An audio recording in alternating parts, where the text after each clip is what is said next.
आपका ये स्नेह, आपका ये प्यार, इस आशीर्वाद के लिए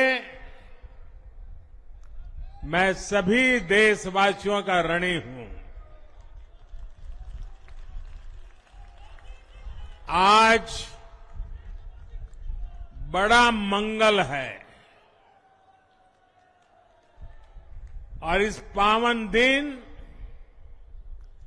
एनडीए की लगातार तीसरी बार सरकार बननी तय है।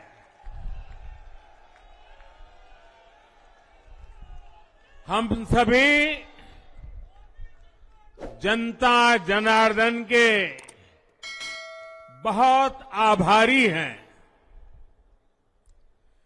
देशवासियों ने भाजपा पर,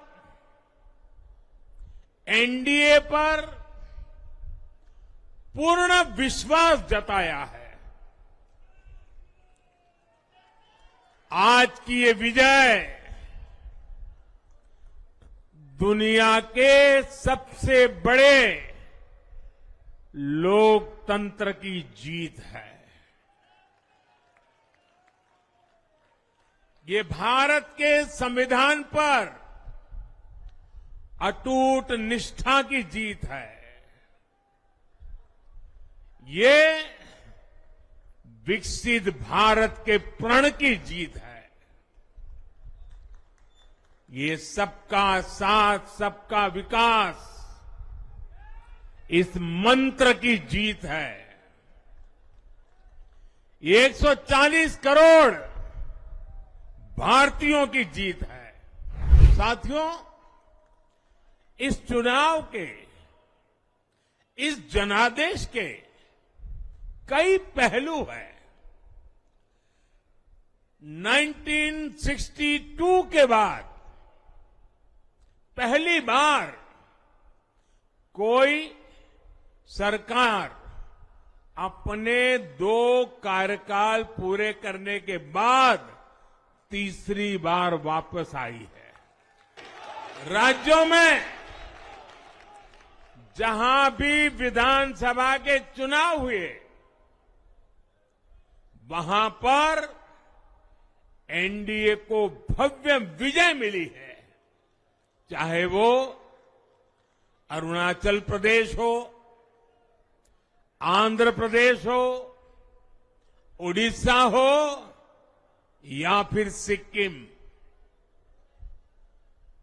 और इन राज्यों में कांग्रेस का सुपड़ा साफ हो गया है।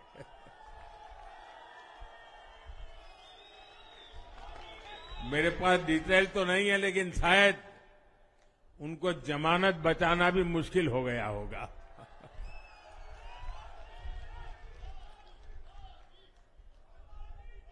भाजपा उड़ीसा में सरकार बनाने जा रही है और लोकसभा चुनाव में भी उड़ीसा ने बेहतरीन प्रदर्शन किया है। ये पहली बार होगा जब महाप्रभु जगन्नाथ की धरती पर बीजेपी का मुख्यमंत्री होगा। साथियों,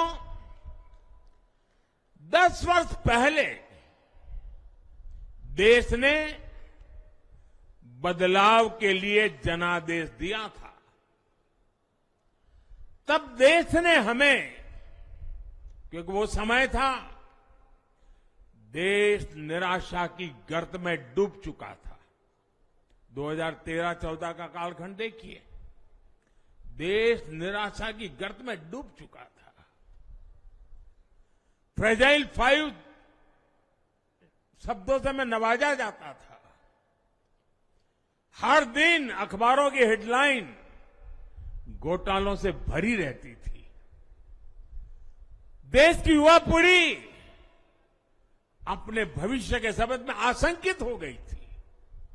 ऐसे समय देश ने हमें निराशा के गहरे सागर से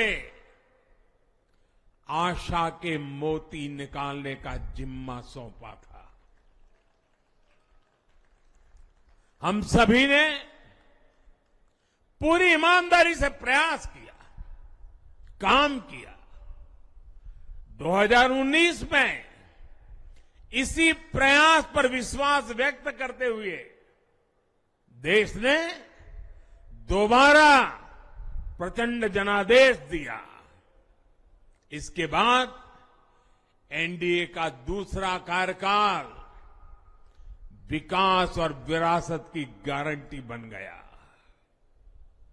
2024 में इसी गारंटी के साथ हम जन जन का आशीर्वाद लेने देश के कोने कोने में गए। आज तीसरी बार जो आशीर्वाद एनडीए को मिला है, मैं इसके सामने जनता जनार्दन के सामने विनय भाव से नतमस्तक हूं। साथियों, हमारे सामने एक महान संकल्प है, विकसित भारत का संकल्प। 10 साल के बाद लगातार तीसरी बार जनता जनार्दन का प्यार, उनका आशीर्वाद हमारा हौसला बढ़ाता है, हमारे संकल्प को नई मजबूती देता है, नई ऊर्जा देता है। हमारे विरोधी एकजुट होकर भी उतनी सीटें नहीं जीत पाए जितनी इस लोकसभा चुनाव में अकेली बीजेपी ने जीती है।